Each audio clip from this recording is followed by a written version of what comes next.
কেমন আছো বন্ধুরা? সবাই ভালো আছো? আমিও খুব ভালো আছি। তো অনেকদিন বাদে আবার একটা ভিডিও নিয়ে চলে আসলাম। দেখো, এটা শপসি থেকে এসেছিলো, বুঝতে পারছি কি আছে, তো তোমরাও সেটা দেখবে। চলো ঝটপট খুলি।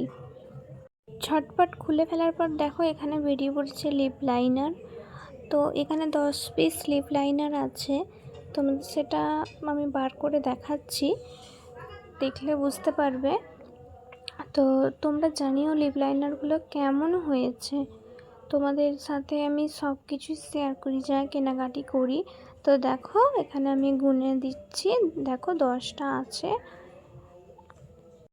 সরি ভুল বললাম, 10টা না 12টা আছে। তো দেখো এই যে তার কালারগুলো ঠিক আসছে না সেইভাবে। তো আমি সত্যি খুব ভুল করেছি নিয়ে, জানো এইটা একদম ভালো আসেনি। যাই হোক, তোমরা সবাই ভালো থেকো, সুস্থ থেকো। আজকের মতো ভিডিওটা এখানেই আমি স্টপ করছি।